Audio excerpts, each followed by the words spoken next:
Hey everybody, it's Julie Hoffman. Thanks a lot for being here. I am the Street Smart Diva, real estate investment coach. I'm one of the founders of the Okanagan Real Estate Investment Group, and you're watching this because you're curious about commercial real estate investing. And I want you to know that this this recording that you're about to watch is just chock full of really valuable information. Now, here's the thing. Since I was so excited about it, I forgot to press record. All you've really missed is basically the intros. So you're getting the meat and potatoes of the entire event. You really are, but we start kind of right in the middle of I think it was the first or second slide. So just so that you're aware, this event is attended by Arlen Dolan, who's my real estate investment coach, and he's also somebody that I do deals with. Also, we've got Jeff Hoffman, who is my husband and also one of the founders of the Okanagan Real Estate Investment Group. And we are hearing this information from Chris Davies. So Chris is the product of I'm tripping over my words today, folks. It's going to get better, I promise you that. He's the product of 3 generations of real estate practitioners, and he's dedicated his career to helping individuals and businesses invest in the best real estate markets across Canada. After overseeing management of more than 1,600 residential and commercial property units, he became vice president of multifamily and investment sales at Remax Commercial Capital, and he later joined Copperblock as vice president of project development. So to date, he's transacted over 200 properties with a total value in excess of $100 million. He's also an avid hunter. He's got bear tags and deer tags and moose and elk, so he's going to be well looked after this winter along with his family. He has 5 kids, including a very, very newborn, and it's just really cool to be hearing from somebody who's also a member of the five kid club, because there aren't that many of us out there. So I really hope you enjoy this presentation by Chris Davies, who again is going to be talking about commercial real estate investment. And there's going to be information on how you can contact him, how you can contact me, how we can stay connected. But first and foremost, I hope you get a lot out of it. So thanks a lot for being here and enjoy the program. I think right now in every asset class, really prepare for the financial downside. You got to have significant reserves. You got to right size what you're buying to the physical and financial limits. Understand the value you can add. Make sure you've always got, another exit plan, another game plan with the property, and to what extent you want to be actively involved raising the value of your property versus how much sit back and cash a check part of the equation you want. And that's an evolving discussion that I've been investing myself since 2008 that Megan and I have conversations about, including today. So things can change. We should start with definitions, and I'm going to try not to get into too many definitions and technical things, but we're not talking about apartment buildings today. We're talking about what professionals call ICI commercial, which stands for industrial, commercial, and investment. So that can be a giant factory. Everybody seemed to have frozen for a minute. That's always fun. Now we're back. Am I back, Julie? Yeah, you were a little choppy, but it was not that bad. Okay, that's cool. Just making sure I'm not gone. So that can be, a factory on a big chunk of industrial land for pipeline, lay down yard, cabinet making, whatever. In the case of the second property here, it's, a restaurant, so retail on the main floor and offices above it. Or it can be, a pure investment play like self-storage. So I'm gonna go a little bit backwards before we dig into the what they are, because something that is terrifically misunderstood by many real estate investors is how to find these types of properties. They are not like houses. Commercial real estate associates are not friendly like you might expect from a commercial realtor. They're nice, they're professional, they're helpful, but there is a dark side to our industry. As Arlen says, I will tell you exactly how it is. Most of the residential world transacts on MLS. 90+% in essentially every market goes through the MLS. It's transparent. It's incredibly well regulated. It's publicly accessible. And most important, if you're a greedy realtor, it is a cooperative system. So to go on the MLS, you have to offer a commission to another realtor, even if it's a penny. That's how things like ComFree, Purple Bricks, whatever like that happen. But it's open and transparent. Most commercial realtors in my market anyways, do not belong to the multiple listing service. So, or they belong and they don't always put their listings up. So when I take a listing, I send it to my office, I send it to my list, I send it maybe to other realtors, but I'm not compelled to work with another realtor. If someone shows up with the listing, I'm compelled to show it to my client because that's my seller. That's my duty, but nothing in my agreement requires me to offer a commission to the other side. If you realize that greedy realtors want to get paid too, then that's fine. But it's this, and I'm sure we've all got stories about this. It's this perpetual balance between having loyalty to someone who you hope has the right connections and knowing all the brokers who play in a specific space. I mean, you can be shallow and broad, or you can be deep. And there are advantages different ways. When you're early in commercial investing career, I think you want to go deep with someone. You want to pick someone who understands the asset class and go as far as you can. You guys comments or agree or thoughts? I think it's really interesting, the different perspectives between just that component, because I can certainly, in residential, I can certainly have a tough time with and I love realtors. I've worked with lots of them, and as you know that, but I can certainly identify with the greed factor. So that's all I'll say about that. No, yeah, and it's I mock it because sometimes it is legit greed, but when a seller comes to me and they're reasonable, they're going to offer a good deal because they have other driving factors. As a realtor, I have these yellow pads everywhere. If I can't take a good deal, write down 10 names and sell it in 10 phone calls, what am I doing? That's why I only do multis, because I can do that for every property at the right price. It just means that cooperating with the other agent, and I always cooperate, does not necessarily serve my seller's best interests all the time. Sometimes yes, sometimes no. People have different goals. There is also, obviously everybody loves the unrepresented seller. Grandma died and the kids don't know what to do with it, so you help them out and get a good deal at the same time. I have lots of people who will call me up, Arlen and I had a lunch about a deal. I found this deal. I don't know if the rents are legit. I don't know if the tenant's legit. How would you package it? In that case, Arlen bought me and my partner Luke lunch. But I have also done the back end contract work and analysis and feasibility study, and have people cut me, checks for $15,000 or $20,000. And the seller was never aware I was there. So if you find an unrepresented seller, don't be scared of greedy realtors, because we offer advice. Sometimes it's free. Sometimes we'll charge you a fee.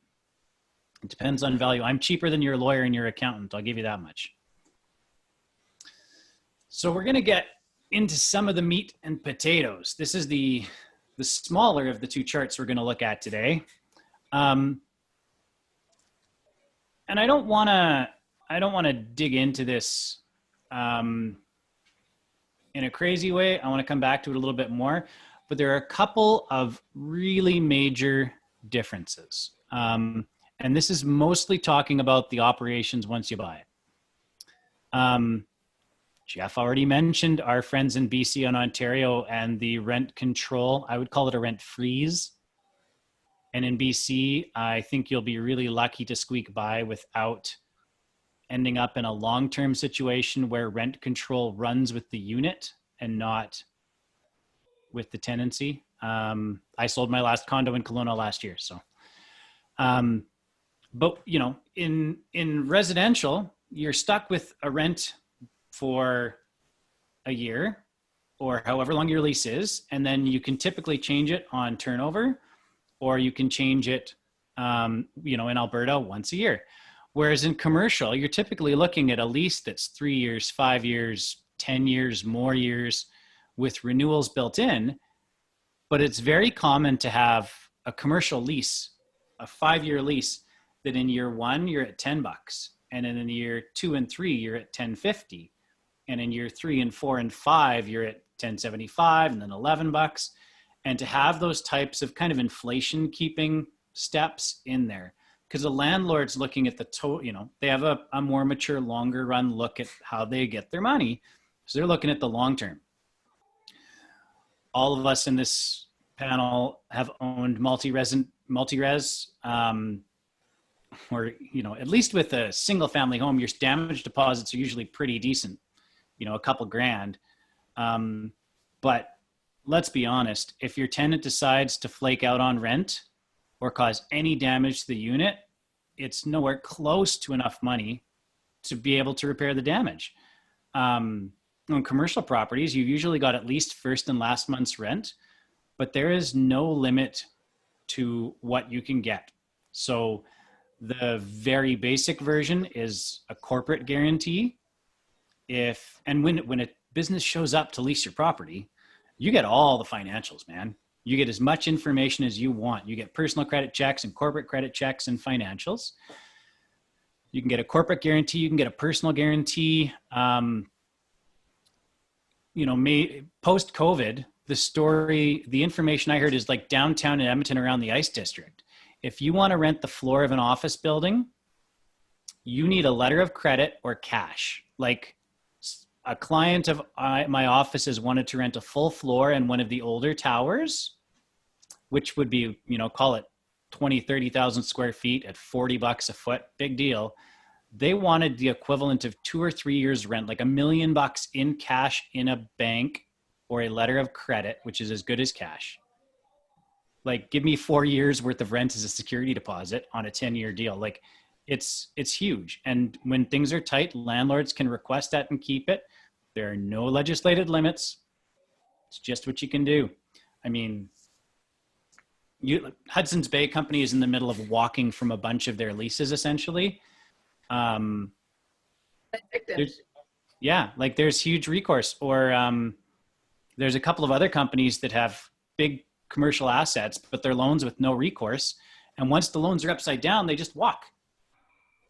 The lenders have different, all these guarantees and all this math gets a lot more mature, a lot bigger, and sometimes more complex. But when you're the landlord, you generally speaking have just a lot more security, which you may need if things are vacant. When it comes to the number of tenancies, anyone who's actually done commercial loves single tenant, triple net properties. And residential people are scared of it, but just about everybody started out with a single family home or a single condo, or maybe a house with a basement suite. So you only ever had 1 or 2 tenants, right, Julie? Yeah. What's a lot more common in commercial, especially if you have, signal problems. If you've got a 15 or 20,000 square foot industrial building, is that you carve it up based on a tenant's need. They might say, I only need 2,000 feet. I might need 6,000 feet. I want an extra 1,000 feet of office. You knock down a wall, you build some second story office. So you got a lot more flexibility. The costs can be larger though. When a tenant says, I want a wall here, I want extra lighting here, I want that extra office space done up, you can be out of pocket. Like, you have to do that work as an incentive, as a tenant improvement to get them to move in. And those can be substantial costs. You can finance them sometimes, but it is a grown-ups game. And sometimes you got to put out a lot of money to get the right tenant in. The ability to expand is easily my favorite part. Arlen's favorite part is when you don't have to think about your tenants and you just cash their checks and they take care of all the repairs. I like it when you can, expand. If you buy a 20,000 square foot building on 3 acres and your tenant says, man, business is really good. We're just bursting at the seams. I might need to look for a new building. You offer to build them another building.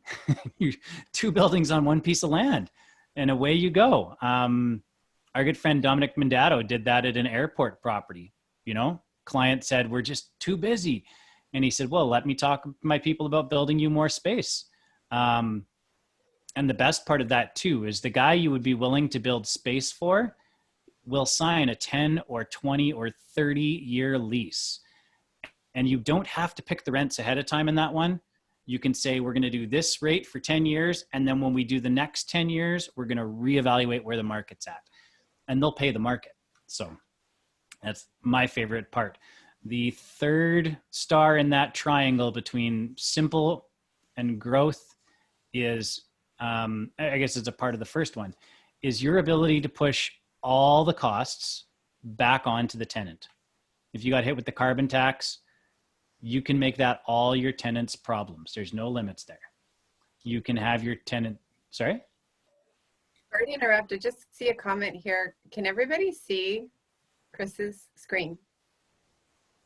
Can I just get some people to chat, type into the chat quick to make sure? Yes, yes, yes. Good. Okay. Sorry. All right. Thank you. Thank you. I love Second heart attack today. Yeah. Yeah, man. Yeah. So with most houses, you can maybe push the power and maybe the heat and water onto a tenant, but you can't outsource property taxes. You can't outsource carbon taxes. You can't outsource your insurance or your bookkeeping or your repairs. In commercial, you can do it all. I've even had people be like, well, you're going to pay for my accountant and my bookkeeper and my property manager and for the repairs, and I'm going to take $100 a month for this. And the tenant signed it. If it's in the contract, it's binding. So we'll mess with some of that later when we kind of pick apart each of our favorite parts of this equation. So before we get all the way into commercially detailed things, people, when they call me up and say, I want to buy an apartment building or a commercial building, have different sets of skills. I get engineers, I get carpenters and pipe fitters, I get accountants, I get financial professionals, I get teachers. Everybody's got a different set of skills that they can add to a property. Sometimes that's nothing. If you know you've got nothing except for a black of cash, you have a different set of skills. If you're able to physically undertake the renovations or the additions, that's great. I'm good at management. Someone else is going to be good at finding money, whether it's investor cash or their own equity or debt from someone else. So we've all got different ways of adding value to a property. I think it's important to understand what you're good at and what you're not as good at. Thoughts from you two, three? I'm shaking my head up and down at everything you say, Chris. I like it. So committed. So good. Yeah, it's cool. And I've been enjoying a lot of Barry McGuire's agreement for sale stuff they've been doing lately, those conversations. Last year, I did a ton of projects that involved agreement for sales or different things like that. I think of those items together, very much the same as this, is that there's this huge tool set, and the more tools that you can have available when a certain deal shows up, the better. But when I talk about value adds like this, I'm interested in what people say they can't do as much as what they can, because there's, especially right now, there are a lot of deals out there and a lot of opportunities and a lot of landmines. So it's one of my favorite parts of being a broker is matching people up with the right type of deal for their abilities and for their deficits. So we're going to go technical. We're going to do, I think, 3 slides of really technical things. The first is net operating income and then cap rates. And we're going to talk about how that goes together. So your net operating income can be thought about as how much gross profit comes out of a property. If you don't finance it or mess around with taxes or any of that crap, just income minus expenses. We'll do the detailed version of that. But if you didn't put a mortgage on it, how much money can it generate? And if it generates more money, it's worth more. So those two, like value, price and income, are part of an equation that we're going to cover in 2 slides. When you're figuring out how much your actual income can be, it's your scheduled income minus a vacancy allowance, and in the case of commercial stuff, a structural allowance. The reason I say structural allowance, on a commercial building, like an industrial building, you're not responsible for the stuff inside. You're only responsible for the shell and the roof, maybe the HVAC. You know, if the plate glass in the front breaks, not your problem. If the doors don't close, not your problem. If the toilet overflows, not your problem. If the paint is old, it's not your problem. But you do need to take out some vacancy allowance. You need to fill it up, take away vacancy, take away structural, and like 1 or 2% is a perfectly legitimate number, which leads you to your effective gross income. Then we're going to take away expenses. And these are just the normal ones. This is also, expenses are different than capital improvements. That's an entirely different discussion to go through another day. But we take away the basics, the taxes, insurance, utilities, and repairs and maintenance. And then you get to add them back in, because when your building is full, your tenants are paying these costs directly, or you're billing them proportional to their space. If someone has, 5,000 feet in your 25,000 foot building, they just get a bill, you estimate it at 20% of whatever you think your taxes are going to be this year. And at the end of the year, if you were high or low, you just send them an invoice or a credit note. So it's really lovely that way. Flip side, if your unit is vacant, you are on the hook for at least some of these items. So I had a conversation with a really good manager and owner in Edmonton today. When rents are down and operating costs are way up, your vacancy can really start to grind you. So wherever you're buying, you really need to have a plan. And I mentioned before about having money for tenant improvements. You need, in a market like Edmonton industrial market, you need to have reserves available so that you can really jump on a vacant space. It needs to be clean. It needs to be bright. It needs to be easy to walk through. You need to have good marketing materials, and those things cost money. When it's full, however, it is really just super simple, easy sailing. And that all leads to your net income. So it is really just income minus expenses, but you got to do it the right way. You can't, if you've replaced a roof, you can't just drop that in there. And you can't just say, well, the building's half vacant, so we'll just take half the income. No, you rent it up and subtract a more market vacancy. Those are the most immediate ways to show a commercial realtor that you're a newbie. This half vacant does not equal half price, because you can fill it up and then it's full price. So let's talk real numbers. Cap rates. What's the right cap rate? The cap rate is how much yield, gross yield you get out of a property. So if you're talking about buying a GIC, if you buy $1,000 GIC and you get $50 a year out of it, you've got a 0.5. And we'll do an example in just a minute. So you can look at a property and say, what's the cap rate? It's how much gross profit is that property generating? But you can do this the other way, which is you go, what's the right value for a building? If you come to Edmonton and you're looking at a multifamily building, and not a brand new one, but a normal, typical older one, as a buyer, you might say you want a 6% cap rate. You take the gross, you take their NOI, you divide it by 6%, and it'll spit out a number. Now this can help you. This is the magic. This is why people want apartment buildings. If you have a building that's, you're looking at a listing, it's generating $100,000 a year in gross income, and they're asking $2 million. That's a 5% cap rate. If you were to buy the same type of asset as a house, your value goes up when your neighbor's house sells for more. You're just floating with the market. You can renovate, but if you improve your rents, you don't really add value to your house. When you renovate, you kind of add value to your house, but it's subjective to the buyer. In the commercial world, if you change that income, either by increasing gross rents or decreasing expenses, here we've moved it from $100,000 to $125,000. You've just added $500,000 to your building. It's magical. So not magical, it's just math. But that's the hope. Now, fair warning, especially in Edmonton, as someone who bought a building where my average 1-bedroom rent when I bought it was $895, and those rents are now $825. This math works going the other direction. And so it's why we see industrial buildings sit vacant for months and months and months. Vacancy, we can just add back when the bank is doing the math. But if you take a rent from, like an industrial rent, from $14 back to $10, you've just eviscerated the value of your building.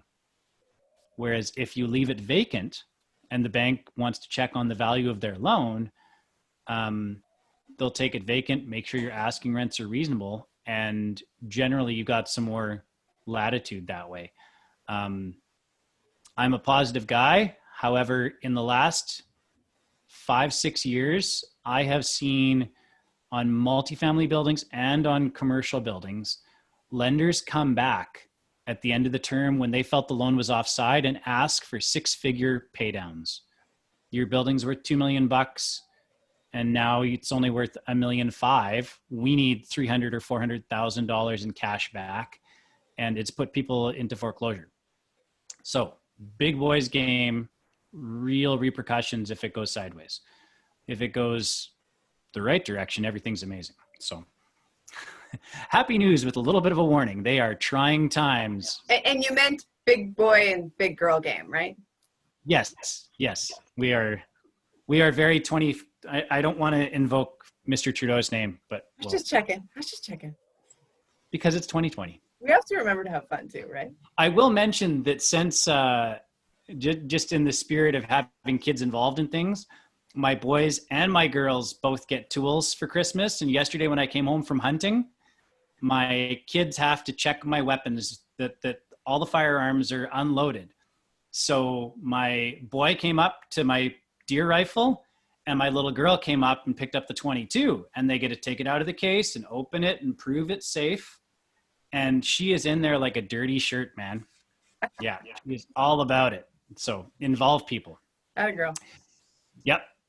I love it. So the thing that people are never fully prepared for is how much it costs to do due diligence and then actually buy an apartment building.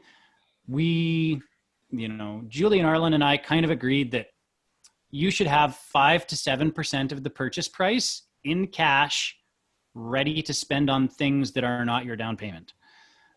Sometimes it's less, sometimes it's more, but this is going to be my experience of what we've seen. Your mortgage broker is going to be a point or two. Your lender is absolutely going to be a point or two, although credit unions tend to have fewer fees, especially if you've got a building with some hair on it and it's local. Credit unions can be terrific. But your lenders are very seldom the chartered banks in this space. And I will pretty much always use a commercial mortgage broker.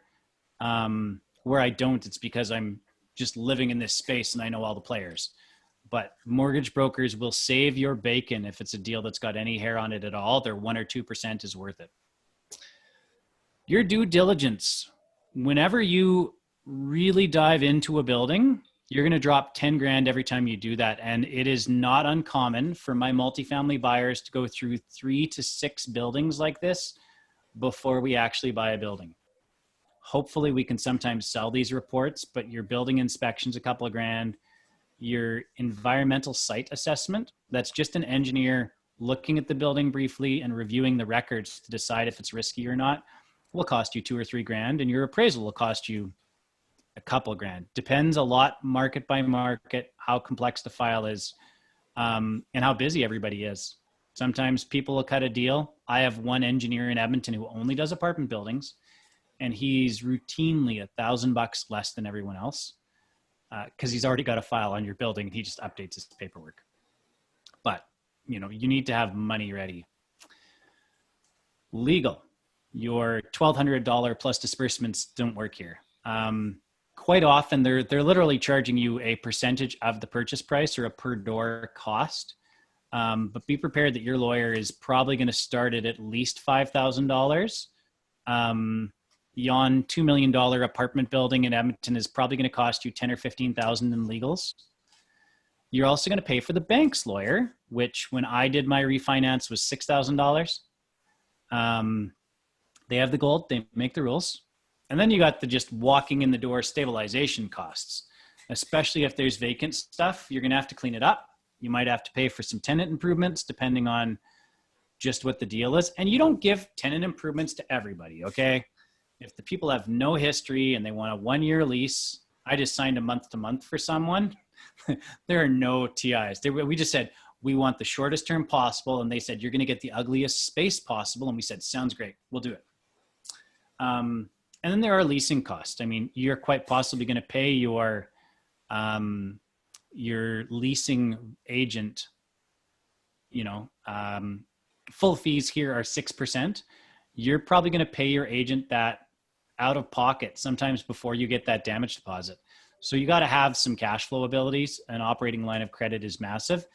And the federal government is coming because GST is payable on the purchase of a commercial property.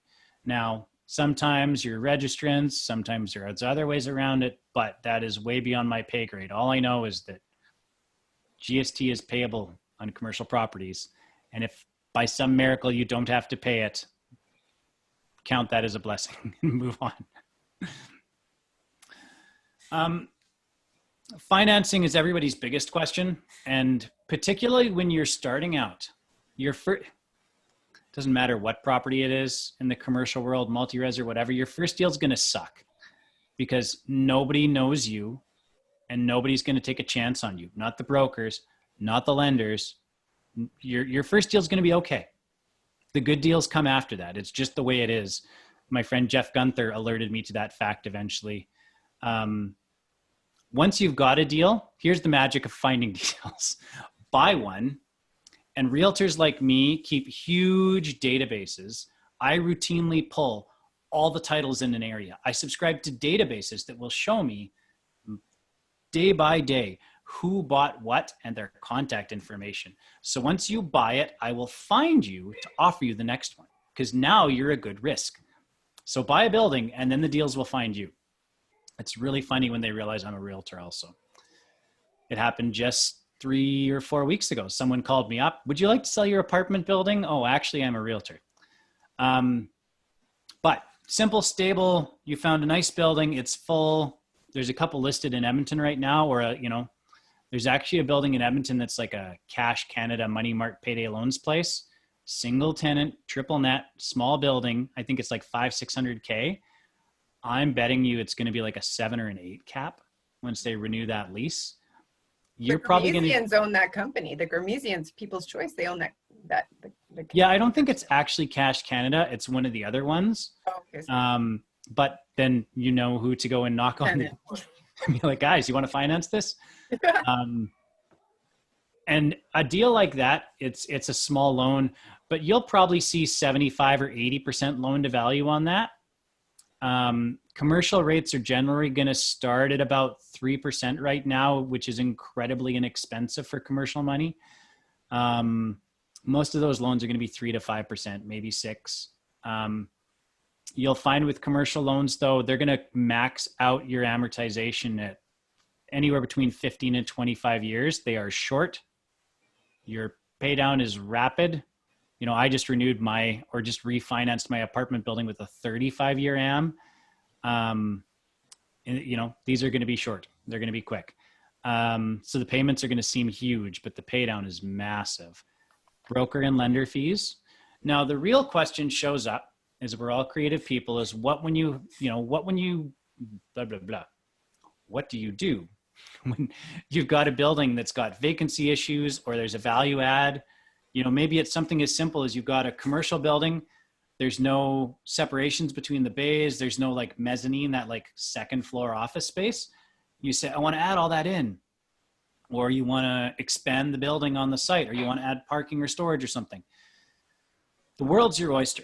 If you go to the right people, you can get money for it all. If you go in and you're going to add the value and you've got construction experience and you're going to expand the mezz space and you're going to add structure, you can get 100% loan to value at purchase. It's going to be almost more like having a line of credit attached to your building. If they like your track record and your covenant and your tenant's covenants, you'll get all the money. More often, they're going to look for you to put 25% up, and then you're going to be able to access the rest of the money as you complete things. So when you sign the lease and get the deposit, you take it to your bank and they'll write you a check. I'll add a quick comment here, especially since, Jeff used to own a hardware company. If you own your own business and you find a building where you can occupy at least 25% of the space, the Business Development Bank of Canada will love you to pieces, and they will finance the whole shebang. And, I think up to $1.5 million, but it's one of the very few kind of free money situations in real estate. I have a great contact and friend here with BDC. They love it. They love it. They love it. And I have actually considered changing the way I operate my company and do my renos and whatnot to justify buying a quarter of a building so I can get them to finance the rest. It's such an amazing firm. Now, their rates are higher than normal. Like if you can get 3.5 in the open market, they're going to charge you 4.5, but you're going to do it with very little down. It's huge leverage right there. It's huge leverage. And I think that a lot of us, like if you run a business flipping houses and you've got some tools, you've got an employer or two, there are a lot of situations where you can go buy. There was a great building here in St. Albert, 4 bays. They were only like 1,000 feet, 5 bays. You can build it or buy it. It's perfect, man. Just to be able to put all your crap and do a little woodworking or fix your truck inside and lease out the other 4 bays and cover the loan. Like it's right up there with using your personal residence exemption. It's the commercial equivalent. Buy it for yourself.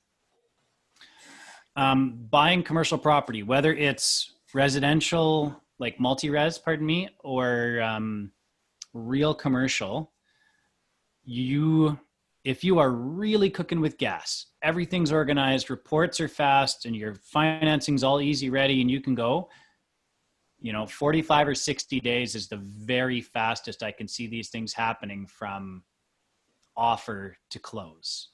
30 days if you're literally sitting on millions of dollars and don't care about risk.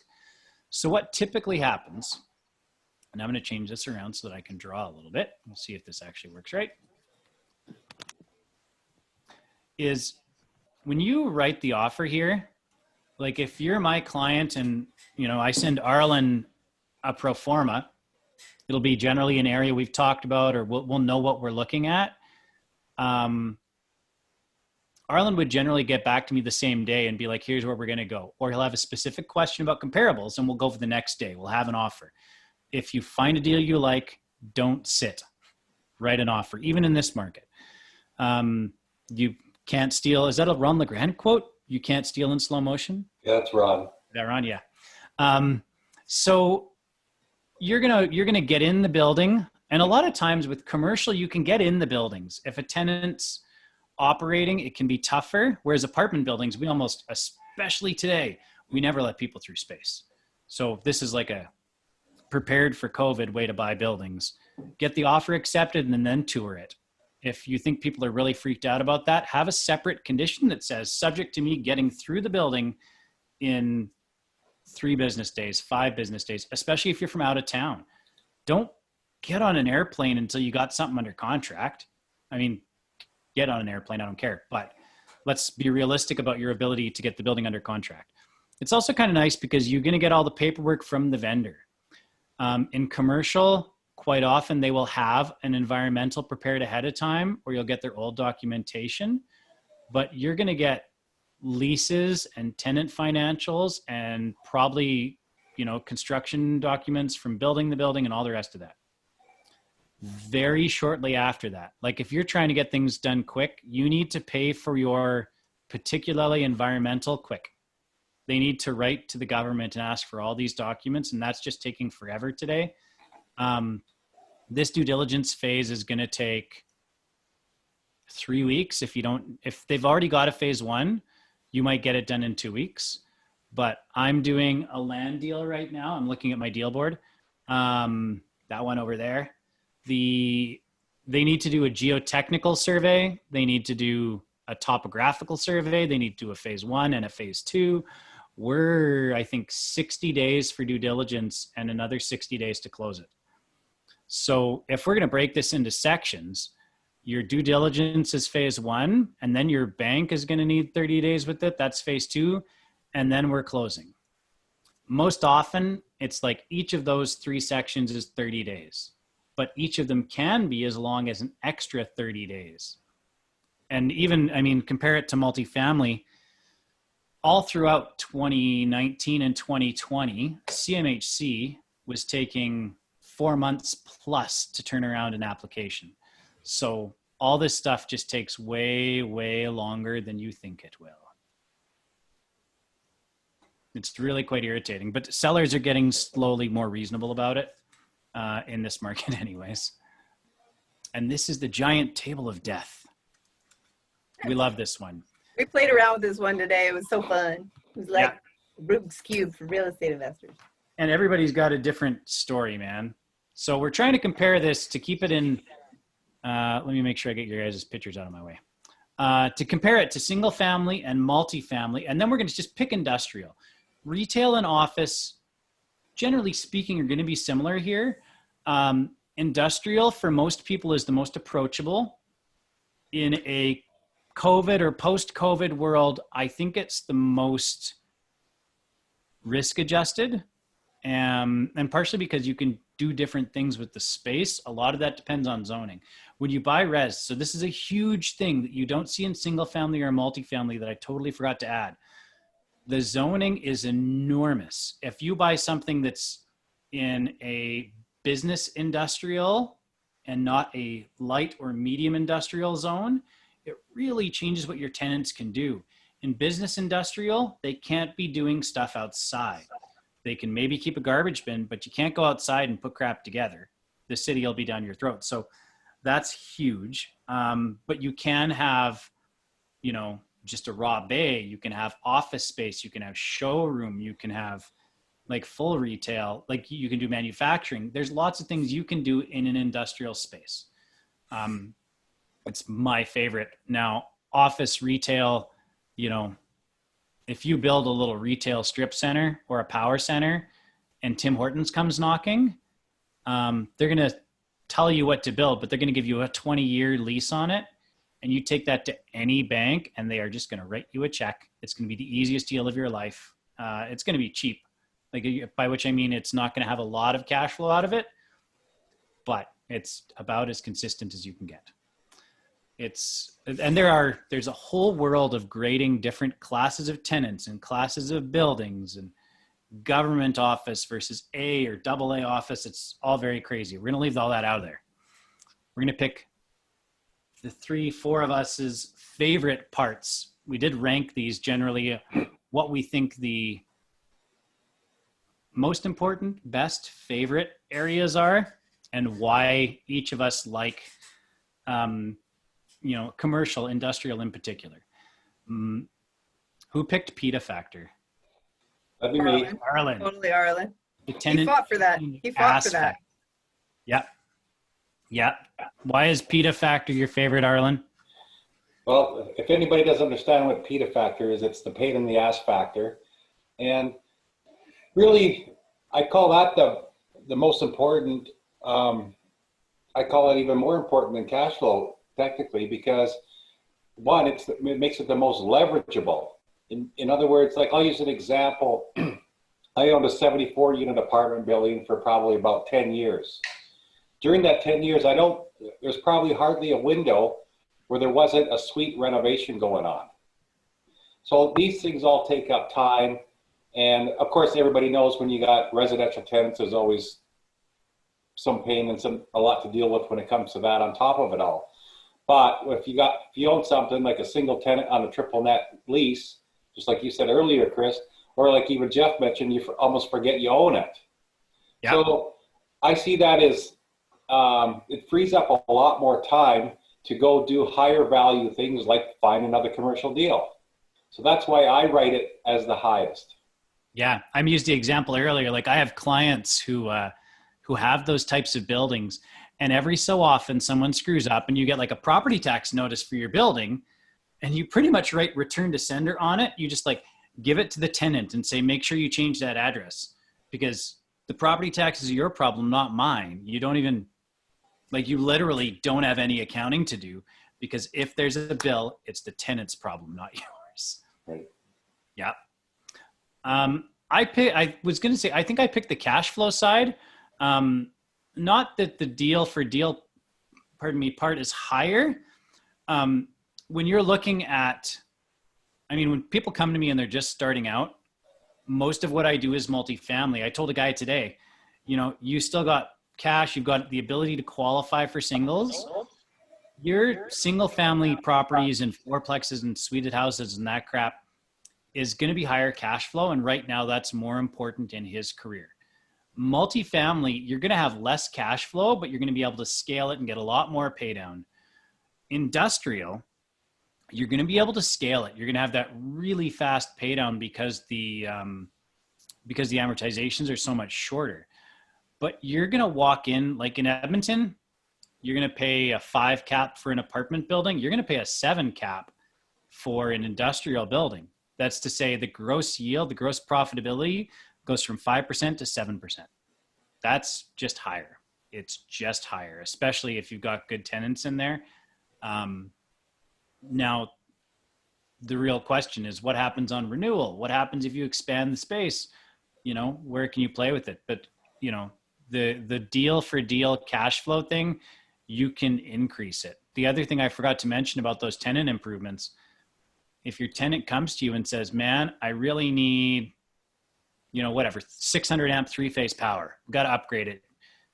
You just say, okay, that's 10 grand to do the upgrade. So you're going to give me an extra 2,000 a year. So your tenants are going to pay for all your renos, which isn't a cash flow thing, but it's definitely a capital expense, long-term cash planning thing. Yep.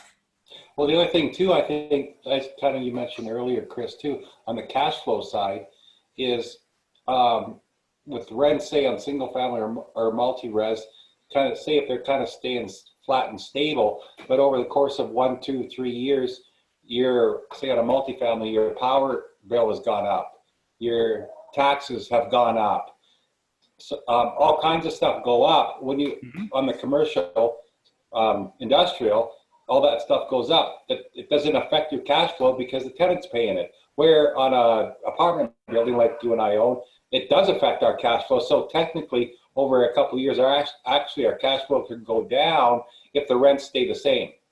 Big time. Yeah. You know, I have lots of owners who I talk to and they own lots of industrial and land and some commercial and retail. And they're like, you know, I thought about buying apartment buildings, but it's just too much of a pain in the ass and the numbers keep changing. Yeah. They're like, people say, how do you do a 5-year plan for an apartment building? You really can't. Like, really, you can't. You don't know what rents are going to be in 5 years. But those industrial guys know what rents are going to be in 5 years. They've got a lease for it. I love it. Financing, I kind of beat to death earlier. It's more challenging on the industrial side. But I will make the comment, you know, we talked about this before, which is to say that we've got another slide towards the bottom here. So we'll kind of hit 2 and 1 here, just for simplicity's sake. So, you know, we talk about financing here. It's more expensive. It is harder. But we go down here for qualification and ease of finance. Houses are easy when you're starting out. They're great. There are no extra fees. You just do it. But eventually you hit a ceiling. This is not like the 2000s when you could just keep on assuming mortgages and go for it. If anything, actually, especially when it comes to like ICI properties, the deals get like the lending deals get better, easier, and faster the more you have. If you're the dude with 1 million square feet and you're buying another building, they're just going to be like, well, this takes a lot of time. How about we just give you a $10 million line of credit and then you just do your own deals? So the lack of limit is huge, especially like if you've got a real talent for raising equity. This can be big because you can just keep them moving and not be distracted by operations. You can just work on finding the building, setting up the financing, and you can just outsource all this crap. Whereas with the house, you're really tied to tied to one deal at a time and praying that you don't lose your job. Well, and if I can make a quick comment, something that we didn't talk about today, but I thought of later on in the day is Jeff just did a deal with a vendor take back with a VTB. And the bank liked it because it was on a commercial deal. Like, you're never going to get regular financing on a single family home with a VTB. At least I've never heard of that. I've bought houses with a VTB, but never with a mortgage and a VTB. Like, it's a, I don't know. Totally. The creativity I get to see in commercial real estate, and especially amongst people who really do commercial real estate, we get VTBs, we AFS, we do assumptions all the time. You have properties with first, second, and third mortgages on them sometimes. We do trades. I'm in the middle of a trade we're working on today. Two apartment buildings for cash mortgage and some land in Saskatchewan. Like, it's all a little screwy. I had another half thought there that just totally slipped my mind. But I think too, the other thing is that when you're trying to, I'm sure both of you have experienced this. 3, have you experienced this? Trying to convince your realtor to offer a vendor take back, or trying to explain to them how you might pitch an agreement for sale. Like, it just goes, oh. Yeah, you walk into a commercial real estate room, they get this. We use words like capital stack, average weighted cost of capital. Like, this is all baked into the DNA of how we do these deals. I did a deal last year where we not only got an AFS, we had an AFS with the vendor take back and a trade. We had a vendor take back first mortgage at 80 or 90%. Like, this stuff happens here because people who own commercial buildings have very different expectations, or they have these huge assets and they're completely unsophisticated and have no clue. So you write your own deal. Yeah, a lot of them, it's just income replacement. The one other thing, this is the best deal in the world if you can find it. If you're confident the business is doing okay, it's called a sale leaseback. If you're running a good business, and right now lots of businesses are having cash flow problems, buy their building, lease it back to them. They get $1 million today, and then they're paying you 60 grand a year, which is a 6 cap. They get $1 million right now. They can run their business, and they pay a normal market rent, and you get a very good deal. And if they want more money, yeah, sure. You just have to pay me more in rent, because the money is all driven by that cap rate. So we could do a whole separate session just on sale leaseback. But that's huge. That's what's Hudson's Bay. That's how Hudson's Bay Company is going to bail themselves out. They own like 1.2 million square feet of real estate. They're going to sell it and lease some of it back, and they're going to generate $1 billion. So that is huge. Just the creativity and the financeability is massive. And almost everybody gets all these different permutations of it. I look forward to that. I look forward to that webinar. Yeah, that sounds good. I We got like that. 20 plus. We got 27 attendees, and they've all been here. They're all listening and watching. Thank you, everybody, for being here. It's a good crowd. It's a nice big crowd. Lots of familiar faces. So, I like it a lot. Yeah, really good. In the interest of time, I want to skip to the middle because this is also Arlen's. Tenant recourse. When that person skips from your house and trashes it, you have a $1,500 security deposit and a $40,000 reno bill. And maybe in Alberta, but sure not in Ontario and BC, dispute resolution and tenant tribunals ain't going to do squat. It's even worse when you got an apartment building. At least your reno there is limited to probably 20 grand, but then you have like an $800 damage deposit and you never get that money back. Your commercial tenants, you got a personal guarantee. You're going to go take that guy's car and his boat and his dog and his gun. No, you can't take those things, but you have just so much more security and recourse. Your tenant moves out. This isn't like residential where you got to you can only keep it if it's over $500 and you get the sheriff to auction it on Tuesday.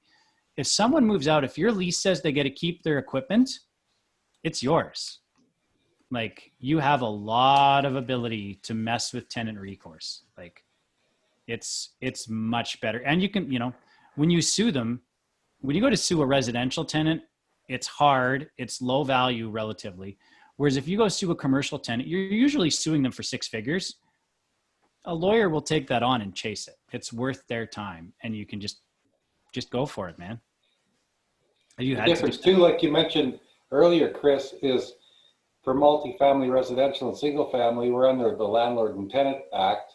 Yes. Where in industrial, we're under simple contract law. Mm-hmm.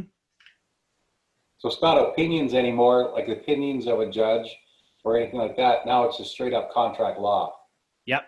You just go for it. And that's the thing, when you get tenants, like if you're evaluating a building that has existing tenants, the financials of the company that signed the lease are important, but get personal credit histories and personal net worth statements from the principals and make them sign personal guarantees if you can.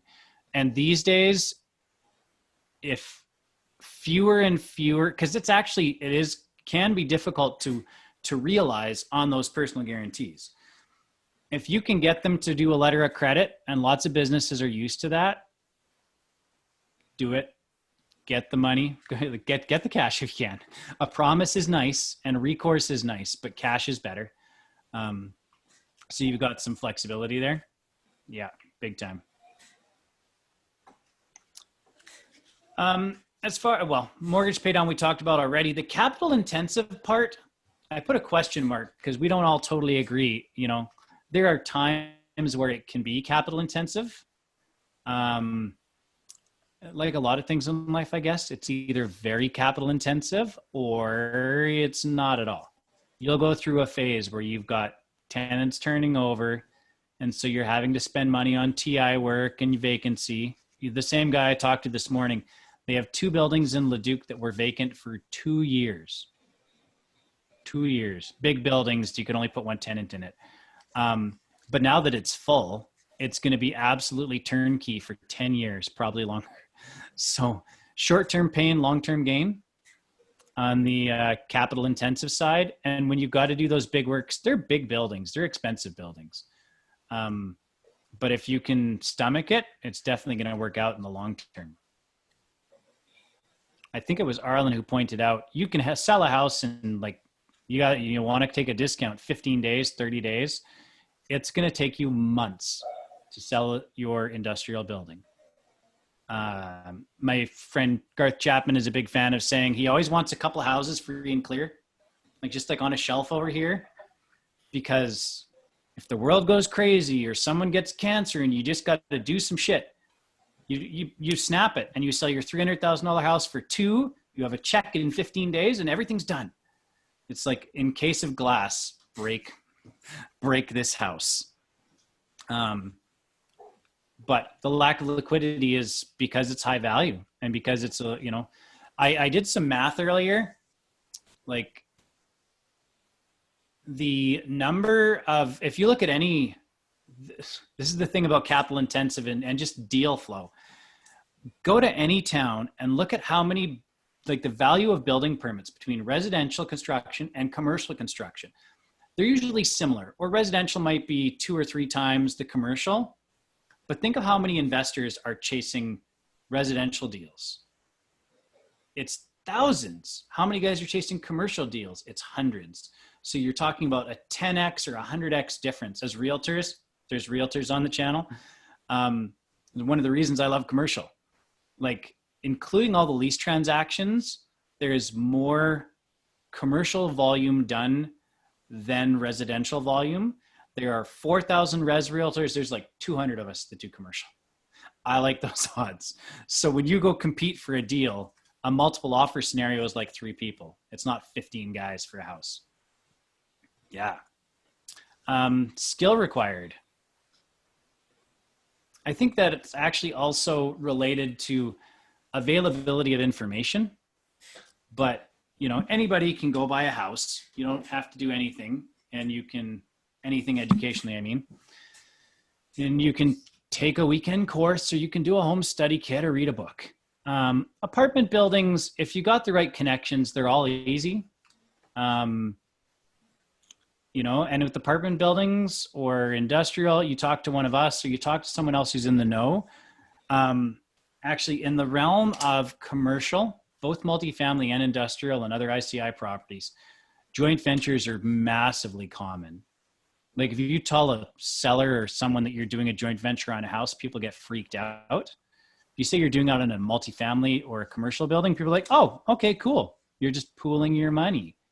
But if you already feel, if you're like a single family expert, when you venture into a new asset class, do not be afraid to partner with people. Julie reminded me that my dad, one of his first deals was with Julie, and he put money in. He told me it was like 15 grand for a little condo in the West End. Yep. And he made a buck at it. It all worked out. You know, there are lots of interesting ways to do these deals, and coming in, I mean, for me personally, like if I were to go in and buy an industrial building right now, I would be willing to take a very small slice of the pie to learn about the, you know, the mechanics of how you do it and what they look like, and keep my risk low while I'm learning. One of my favorite talks in the last couple of years was W. Brett Wilson. And one of the things he said was everything he does is a partnership, both to reduce his own risk and to share the wealth and to help spread things around. I mean, you're covering your downside risk and you're amplifying your upside by bringing more people to the table. So, you know, the skill required is a little bit more complicated. The math is more complicated. The process is more complicated, but none of it's ridiculous. I work with some incredibly dumb people. If they can do it, you can do it. Yep.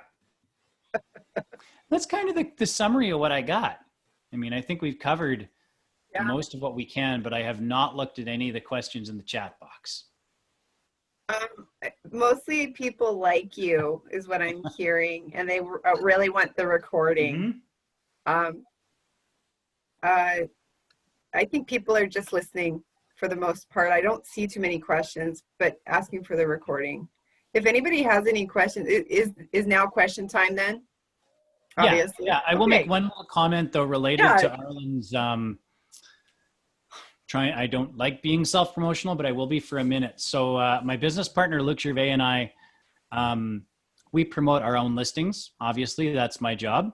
However, we also run an email list in the Edmonton market, which we call the kitchen sink.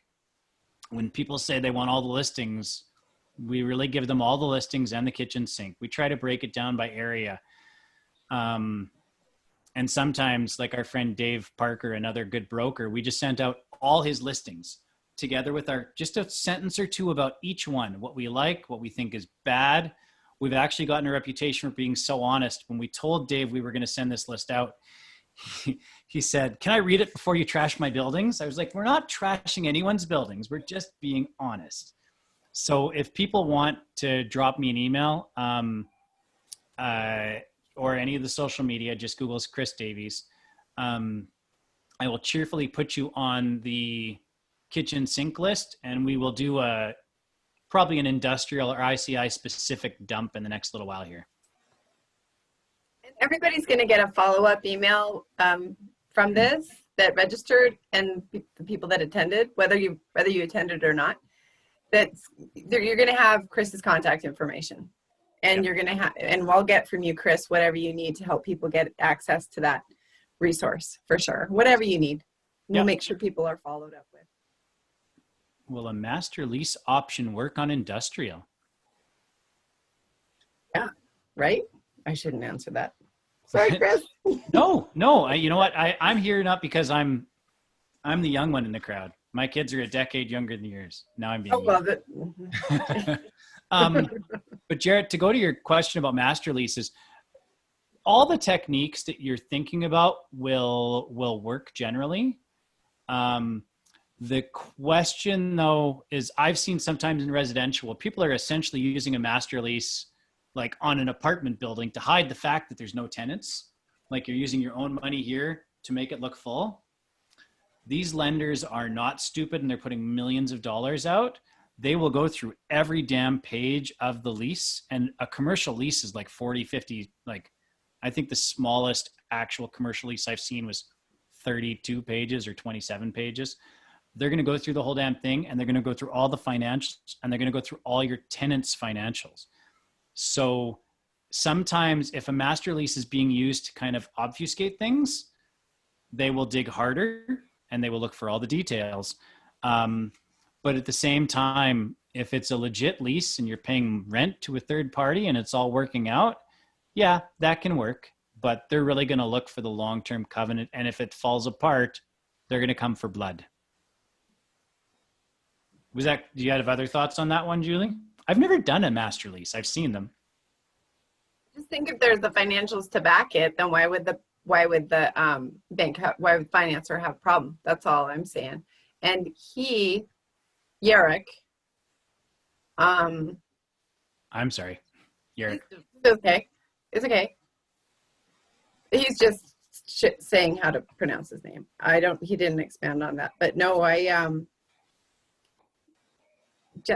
we love lease options in residential, and it's super common. We didn't talk about that at all in this presentation, but isn't it super common in commercial to do lease options? And banks hate lease options residentially. We should have put that on this list too. Oh yeah, yeah. Cool way to buy. Because I'm wondering about the Bay. So is the Bay going to establish an option to purchase with what they're doing to restructure? Or are they just going to lease? So to come back to a little bit of your question, just for a tactical thing, and I don't write very many leases. When I'm acting for a tenant, I'm pretty much always going to make sure that lease has an option to buy in it, or at the very least, a first right of refusal. All the time, man. What do I think the Bay is going to do? I just wondered if you knew. Yeah, no. So I know a little bit about it, and actually, another little single tenant triple net. The Bay had a subsidiary called Fields, which they spun off a long time ago. And that's one of the places that I first learned about them and their real estate. So the Bay's got two separate problems. The first is they've got a bunch of leases with third parties, and they're just bleeding like crazy. So they've actually separated their company. They've spun off their real estate, and then they've got the Bay. They've got like the Bay Real Estate Holdings, Inc. What I think is going to happen is that they are going to take the Bay Holdings, which isn't all just space they occupy. They are going to roll those properties. They're going to either sell them or they're going to lease them out to someone else, or otherwise really capitalize on that. And sometimes where they occupy the same real estate, they're going to move out, put a third party in there and finance it. So I think that you're going to see fewer Bay locations. I think they're going to come out with a big revamp and go from those sprawling West Edmonton Mall, 80,000 square foot spaces to something that's like, if you're talking about places that I think do real estate really well, Canadian Tire, that entire group of companies. So Mark's and Helly Hansen and all their other brands, like a Mark's store is efficient retail space, man. It really is. And even then they're getting smaller. So all these spaces are getting smaller. Yeah. Q&A space. There are a couple of actually Q&A questions. Yeah, I'm looking. Can you read, Chris? Yep. So. Do you want me to read it out loud? I'll read it for everybody. Chris, I do have a question. I have a nice property. I want to do a couple big industrial buildings on a 6 acres of land in a city. The only thing is that the property is in Europe. Government there would finance 60%. I just need to come with about 40% investors' money. Can I find some investors in Canada to finance that? I estimate the project could be around 50 million. So he's wondering if. Yeah. So I do see this. I mean, the total project cost around 50 million. So I actually, there are some what I'll call family offices around here. So in one case, it's a third generation family construction company. And when I called them about a piece of land I have for sale in Edmonton, they said, yeah, we're not doing Alberta anymore. We'll do projects in BC, and we're starting to do stuff in Europe. So if you've got the right site and the numbers work, you can raise the equity to do that. like I do see examples of this all the time. It is more complicated. You would need about a $15 million project, I think, to make the legal and tax and compliance questions worthwhile. It really depends country to country. I'm assuming it's EU also. Like it's weird, but I do have clients right now who are shifting money into Europe. Yeah, I'm curious, Daniel, where in Europe, if you don't mind mentioning it in there too. But the other thing I'll mention is just because, like, I know of companies, pardon me, today that operate in multiple countries. And then if you don't mind connecting with me later, I'll connect you with some actual people. There are companies that do this. So if you give them a shout and say, I'm in Canada doing work in Belgium, I notice you're doing the same thing. Do you have some advice? Do you have a lawyer and an accountant I can talk to who's already done the same thing? You're going to learn so much from them and have you're going to pick professionals who are already used to doing the Canadian to Luxembourg tax question. I see money going both different ways. It's in Romania. That's exciting. Yeah, so totally doable. That's a cool question. Things right out of left field. Yeah, I know, Daniel. Interesting question. So yeah, Daniel, everybody's going to get a follow-up on how to connect with Chris. And then we have just a comment that it was a great presentation from Nick. He left his contact information. He asked the question, what we are looking for from the audience, which I've actually never had somebody from the audience ask me that question on a webinar here, and how the audience can add value for us. In my opinion, a great way to add value is when you get the information, when you get the recording, if you want to forward it on to friends who this information might help them, that helps spread the word, it helps spread the information, and it helps create connections that may not otherwise be there. But what about you guys? What do you think? I would love it two different ways. Like if people have deals or assets or markets they're looking at and they're finding issues or bottlenecks, I'd love to hear more about that. And flip side, if people have been really shying away from, any of these commercial asset classes, how do we help unpack that and figure out where we're going to go with that? Because commercial doesn't need to be scary. I mean, there's probably another whole separate thing of like, here are commercial properties with training wheels. Nick has a good question. Hang on. For national brands versus local brands, thinking more about retail, office, industrial, warehousing. And then best mix of commercial versus multifamily to mix risk for cash flow and diversification. Nick, you hit the $1 million question everyone's asking right now for national brands. In the US, we're seeing major investors give back malls to their lenders. We're seeing, Target went out of business. We're seeing Hudson's Bay flake out. National brands today, the details of the covenant are important. So like it used to be that you had like tiers of quality tenants. You had your mom and pop, and then you had like a local retailer. And then you had a regional retailer like Fields or PV Mart, or like UFA is a good example of an Alberta regional retailer. And then you had national brands, and then you had international brands, conglomerates. And somewhere in that top tier, you also had government. And again, municipal, provincial, federal governments are, I wonder what the UN counts for as a tenant, don't know. And that the better the tenant quality was, the better deal you might cut them on a lease, but the better price you could ask on your property. I think all that is very much in flux right now. And that when you look at a tenant, you really need to evaluate their individual financials, their business plan. You got to be comfortable with the principles, I think, as much as anything, like the people. I mean, it's like going for tech. I mean, tech companies can go under in a minute. But you need to be comfortable with how much cash they have available, how they've treated other creditors in the past or lenders, and how much you believe in their future. And not only that, like, are they going to go sideways? Can they pivot? Have they shown you they can pivot? I mean, I today, if it were me, would still rent to Hudson's Bay Company because they've shown they can pivot and they've got a giant real estate arm that can pay some bills. Chris, I don't know if you'd agree with me or not. My perception for myself is my favorite type of tenant seems to be is like the privately owned companies that are financially strong.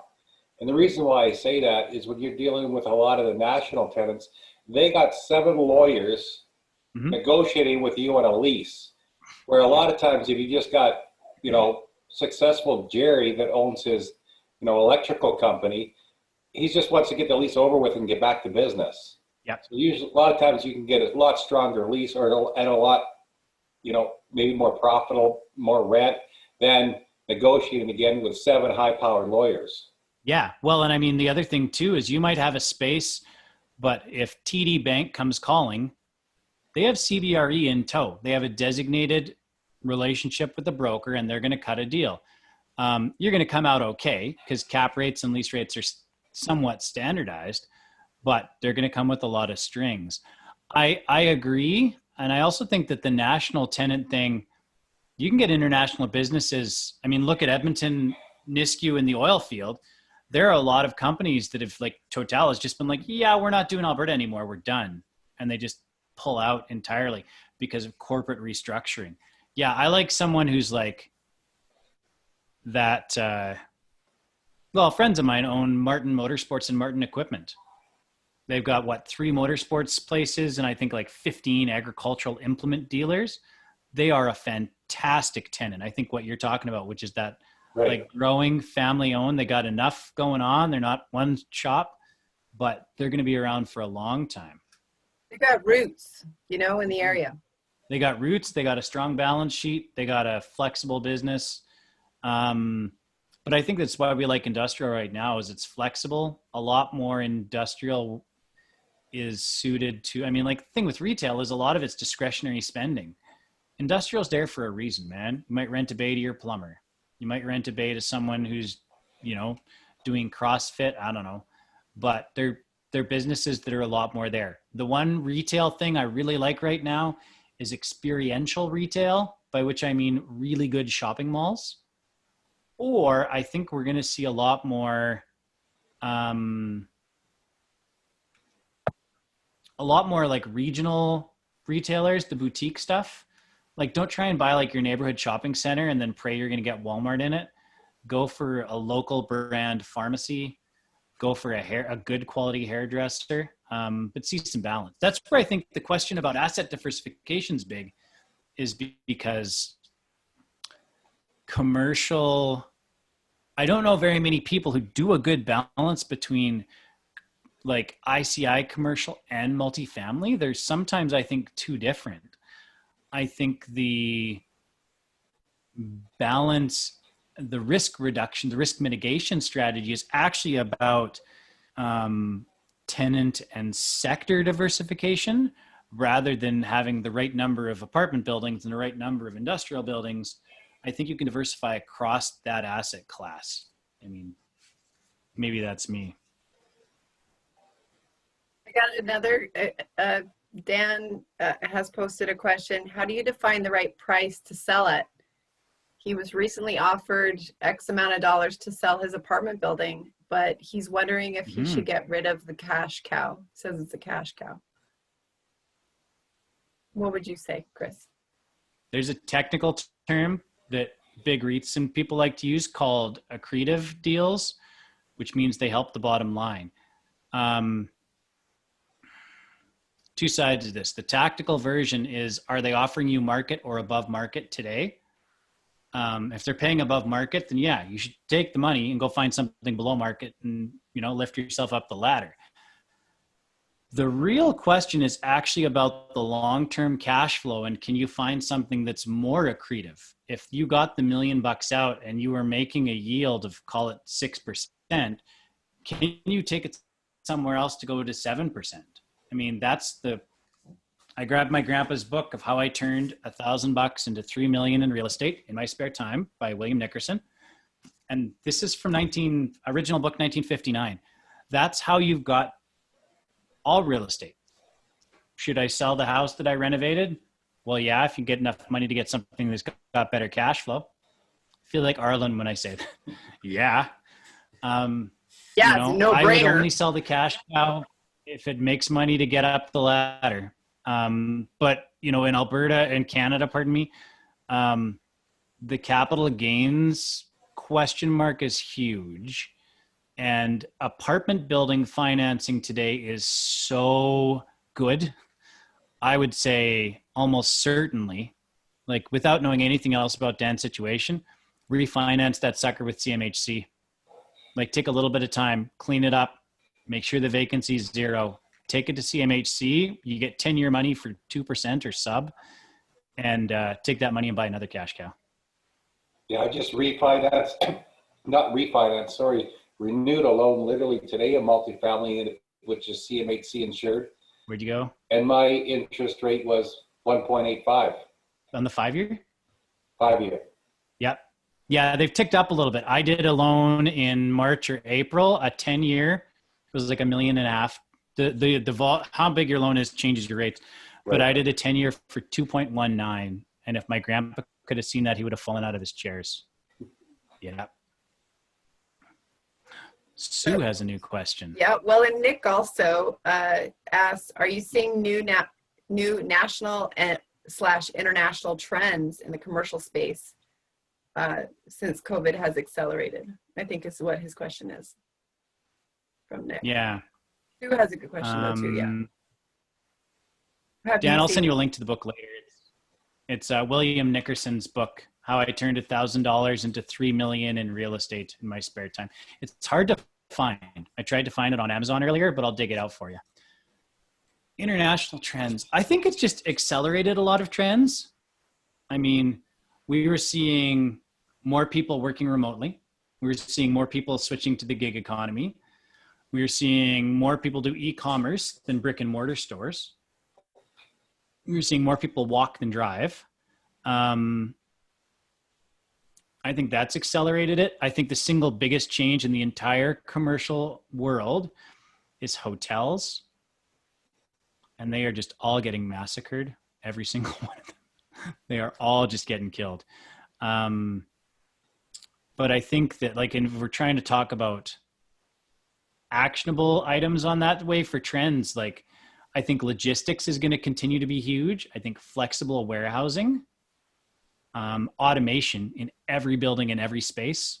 And I mean that from can you control your HVAC system remotely to, are you building your systems with enough power and fiber-based internet capacity and heights and whatnot, so that not only can you have the right racking systems to hold your warehousing stuff, can you get automated, can you get autonomously driven semi-trucks to back into it?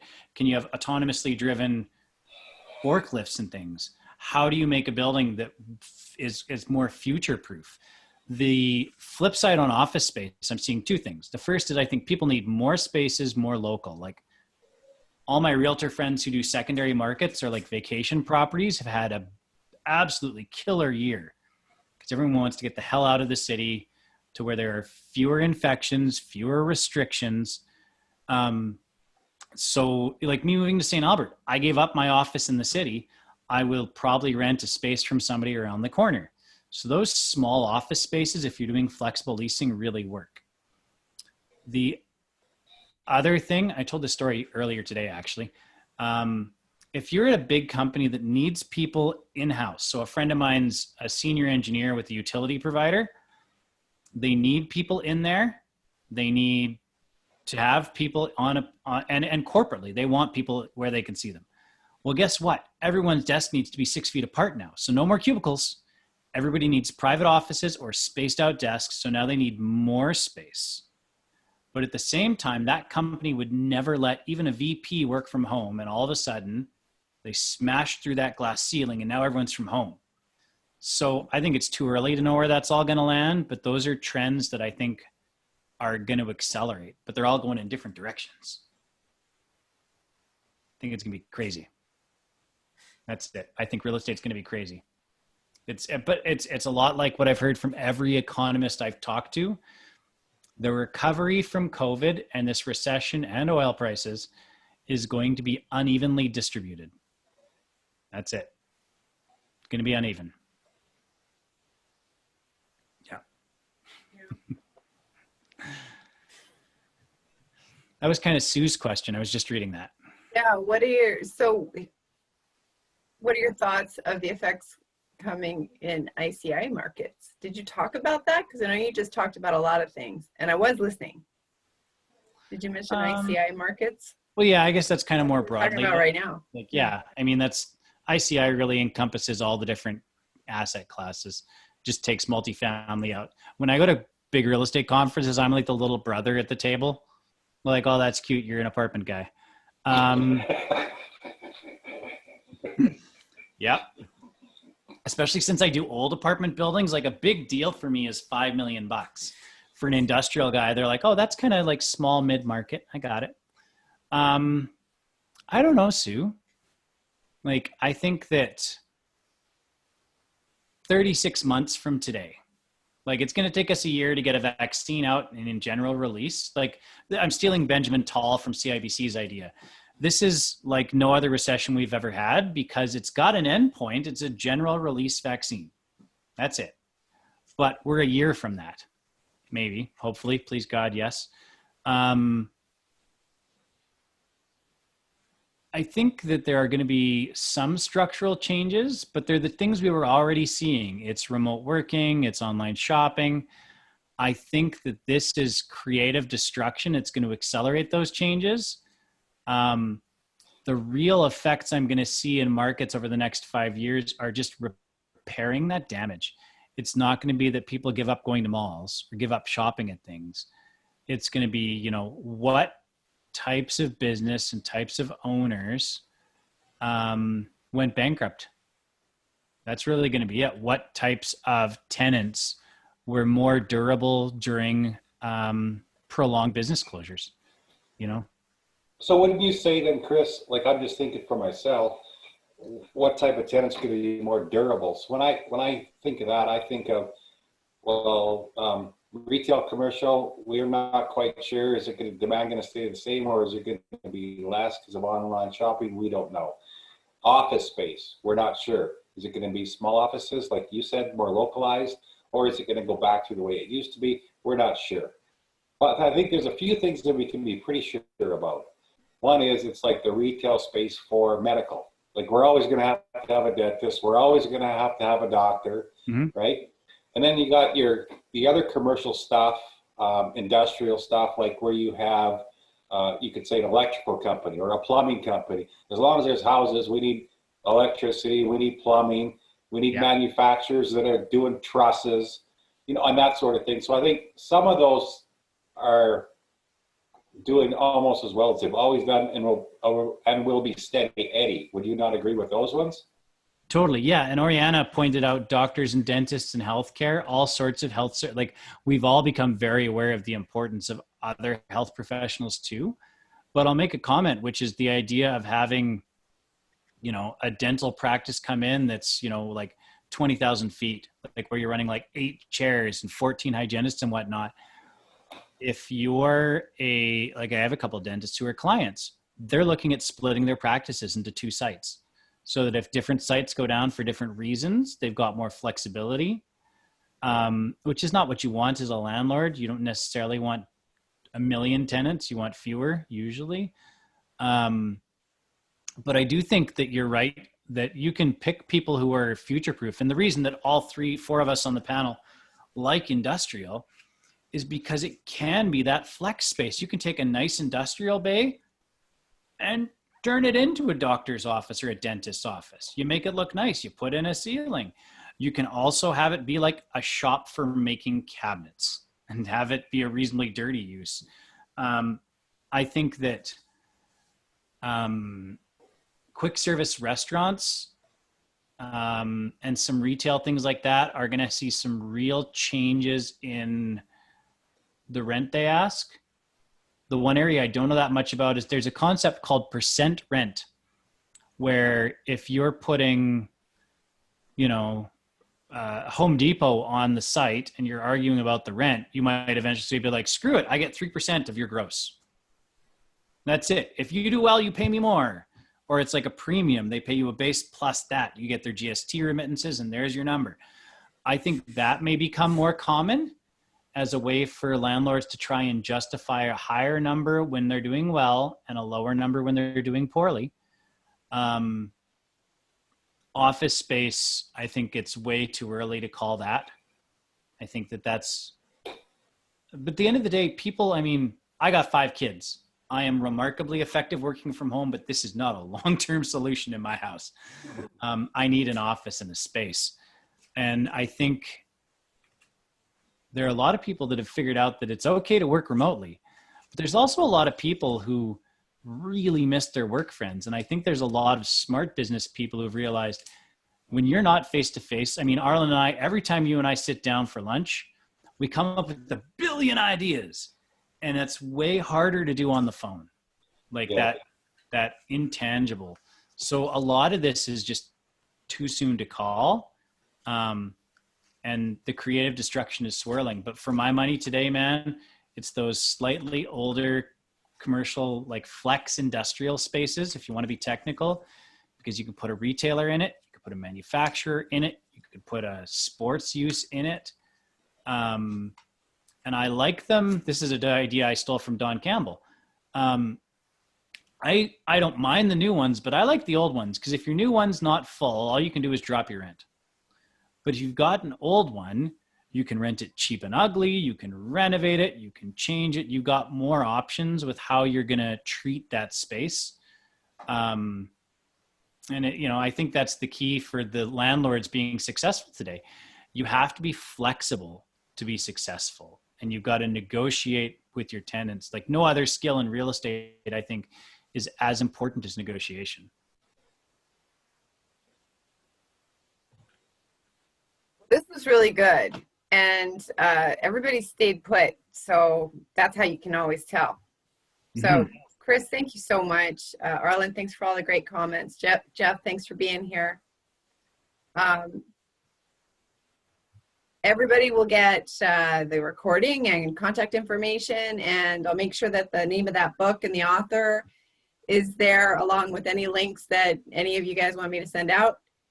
So there's some follow-up coming. Thanks a lot for being here, and I think we can all agree we want to have another event with Chris, wouldn't you say? I think so. Yeah. Great. Yeah, definitely. Thank you, Chris. That was great. I will do some digging and send out some links very short. I'll send them to you in the morning. I have to go chase some kids. But. You got to go put them all to bed. And they're not in bed. Yeah. Julie, I just want to be not shy about this one thing and let that I forget who asked it, but hey, what can we do for the panel? Well, it's not as much what you can do, but I'll mention from me anyway, like we're constantly doing deals. We're constantly joint venturing with beautiful people, and that opportunity is there to work with us. We're always looking for great people to partner with on stuff. So I just want to throw that out there in case they are intimidated by that or wouldn't think of that on their own. But that's open. You can get a hold of it. So again, everybody, thank you for being here. Thank you for listening to the recording. There's going to be links all around here for you to reach out to us in case you want to talk to us. Thanks again, Chris. You are a rock star. Arlen, it's been fun. Good to see you again, buddy. I'm going to show my face again. You guys are awesome. Thanks again for being here, and we will see you next time.